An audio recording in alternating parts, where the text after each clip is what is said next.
Eu tava vendo House of Cards, de repente me bateu uma inspiração e eu vim gravar esse videozinho. Ah, tu já tá cansado de saber, né, cara? Batman vs Superman, controvérsia na internet, cada um tá de um lado, etc. Mas tem um nome que é o grande alvo da internet, né? É Zack Snyder.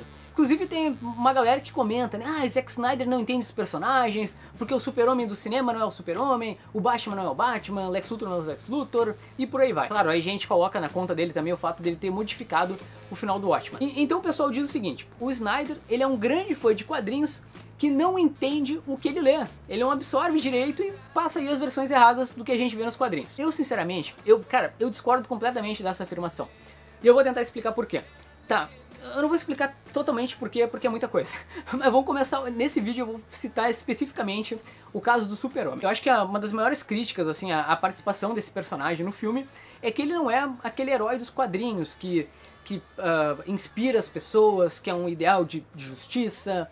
Aí o pessoal diz também, ah, o super-homem do Snyder é o super-homem assassino, porque ele matou uma vez, né, tipo, parece que o cara é um assassino serial, né, cara, e não, né, ele matou uma vez, viu que aquilo era errado e traumatizou ele. Mas enfim, não é isso que eu quero levar em consideração aqui. Eu penso o seguinte, primeiro que a culpa de tudo que aconteceu no Batman vs Superman não é do Snyder, talvez também seja do Snyder, mas eu acho que o problema dele é muito mais cinematográfico do que especificamente caracterização de personagem. Porque a DC, cara, isso não existe. Ninguém pega e fala assim, Snyder, faz o que tu quiser. Isso não existe, sabe? Ele pode até ter influência na questão da caracterização, etc. Mas ele não é o único cara por trás, né? Tipo, a DC não tomou um susto quando foi ver Batman vs Superman e, como assim? Nossos personagens foram descaracterizados. Vamos pegar, por exemplo, o Super-Homem, né? Como vocês veem no título do vídeo. A gente não pode analisar só, tá diferente dos quadrinhos, então está errado. Cara, se a gente for ver, o histórico do Super-Homem nos últimos anos, ele não é de um herói de primeira linha. Se tu for dar uma olhada nas vendas de quadrinhos, o Super-Homem tá sempre lá embaixo, né? Por exemplo, pega os gibis mais vendidos de 2015. O gibi do Super-Homem vai aparecer lá pelo 350 e poucos. Cara, coisas assim absurdas vendem mais que o Super-Homem. O gibi do Lando, cara, ninguém dá nada pelo Lando. Ele tá lá, Chewbacca, Gwenpool. Cara, tem 1 milhão de gibis antes. Mas o caso é, Super-Homem não é um sucesso de vendas, não é... aquele herói bonzinho que a gente vê, ele não é mais o principal atrativo.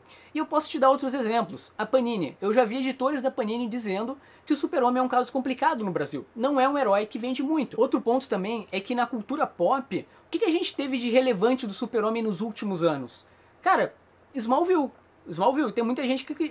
Cara, eu vi durante alguns anos Smallville, principalmente as primeiras e as últimas temporadas, e cara, eu não acho a pior coisa do mundo, assim, mas enfim. Além do Smallville, cara, Super-Homem o Retorno, não, ninguém gostou de Super-Homem o Retorno, foi um fracasso tremendo, assim, os caras até tiveram boas ideias, né? Trouxeram o Bryan Singer, colocaram o Brandon Routh lá, que ele parecia o Christopher Reeve, mas o filme foi um fracasso. Outro ponto até, ainda nos quadrinhos, né? É que tu pode ver o desespero da DC em tentar salvar o Super-Homem, né? Porque eles têm uma marca conhecida, né? Um herói, o primeiro super-herói da história, um herói que todo mundo conhece o símbolo, né?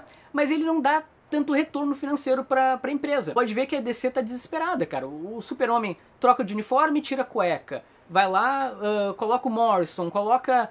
Super-Homem tá vendendo mal, bota John Romita Jr. a desenhar. Os caras estão tentando a todo momento puxar um gás pro personagem. Se tu for observar, o Super-Homem do DCU, ele não tem cabelo, né? Ele tem a cabeça raspada, a identidade dele vazou. Então tu vê que é uma editora que tá, cara, ela precisa fazer esse personagem vender. O que eu quero dizer com isso é o seguinte, o Super-Homem atualmente, por mais que não seja legal isso, cara, ele não é uma referência, né? Até eu vi essa semana, um amigo meu, o Fábio, ele mandou um texto no WhatsApp que era de um sujeito que tava, cara, ele tava muito irritado com o fato da DC ter destruído o Super-Homem em Batman vs Superman. Tinha que ver o que o cara escreveu, assim, cara. Sério, desculpa. Eram umas asneiras, assim, porque Zack Snyder destruiu a infância das crianças. Porque toda geração tem que ter um super-homem. Toda geração tem que ter esse símbolo de bondade, enfim, o ideal do iluminismo, né? E, cara, desculpa, mas tem outros heróis atualmente que preenchem esse espaço do super-homem e são muito mais populares. Por exemplo, Homem-Aranha. Eu acho que eu nasci em 89, né? Nos anos 90, o meu desenho favorito era do Homem-Aranha. Cara, a minha referência de cara bom, que tenta fazer as coisas do jeito certo, é esse personagem. E eu acredito que a garotada de agora é isso, cara. Tem o desenho lá, o Ultimate Homem-Aranha, tem os filmes que estão no cinema, os filmes da Sony. Tá, ok, não são os filmes ideais, mas é a referência que a criançada tem. Então eu acho que a gente tem outros super-heróis mais populares que o Super-Homem, atualmente, e que fazem esse trabalho de inspiração muito melhor. Então não, Zack Snyder não acabou com a infância das pessoas. Se a gente for parar pra pensar, o que fez sucesso recentemente do Super-Homem, assim, que explodiu? Injustice, que é justamente um jogo onde a gente tem o personagem como evil, né? É um super-homem lá que é um ditador e tá querendo dominar a Terra. Então eu entendo a DC quando ela pega o personagem, ó, vamos fazer um filme com o Super-Homem? Beleza, mas não vamos focar naquele Super-Homem clássico. Cara, faz todo sentido comercial isso.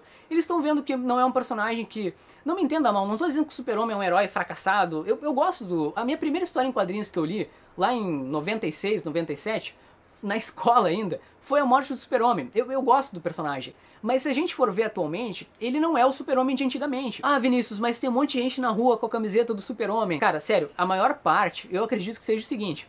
O símbolo do Super-Homem, ele ainda é muito conhecido. O público sabe quem é o Super-Homem. Mas a galera não... O cara que usa uma camiseta do Super-Homem, ele não lê o gibi do Super-Homem todo mês, né? Não é o caso. O cara usa muito mais por essa moda de energice e tudo mais. Outro ponto que a gente vê é uma frase que eu escuto muitos leitores de quadrinhos comentando, né? Ah, as melhores histórias do Super-Homem são as realidades alternativas. Cara, se tu lê quadrinhos, tu já ouviu alguém falando isso. Entre a Foice e o Martelo, o Reino do Amanhã, o próprio Injustice, a gente tem várias versões alternativas do personagem que são mais atrativas do que os gibis normais. Não tô dizendo que o Super-Homem não tem gibis comuns muito bons. A gente tem lá não é crise de identidade, é Identidade Secreta, A Morte do Super-Homem, eu gosto muito. Para um Homem que Tem Tudo, cara, muitas histórias, né? Grandes Arcos do Superman. E vamos analisar especificamente qual é a ideia da DC, né? Porque, cara, não adianta a gente criticar e não tentar analisar o que eles tentaram fazer. Ok, Super-Homem bebedor de leite, não tá dando certo. Vamos tentar outra abordagem. Cara, aí eu tiro o chapéu. Os caras foram lá e pensaram o seguinte: vamos analisar o real impacto de um ser superpoderoso no planeta Terra. Que vocês podem ver tanto pelo Homem de Aço quanto pelo Batman vs Superman, que a abordagem que o Snyder usa é o Super-Homem como um ser messiânico, né? Tem, cara, aquela cena dele no México salvando as pessoas e a galera tocando nele como, estamos tocando num ser divino. Velho, aquilo pra mim eu levantava e aplaudia, cara. Aquilo é uma sacada muito boa pro personagem. Também toda a desconfiança do Batman em relação a ele, né? Pô, esse é um ser super poderoso? Como assim? Esse cara pode nos destruir a qualquer momento. Outra cena que eu gosto muito dele, né? Aquela cena do tribunal, né? Quando ele tá sendo julgado lá e acaba explodindo no filme. A cara do Henry Cavill, cara, de desespero, do tipo...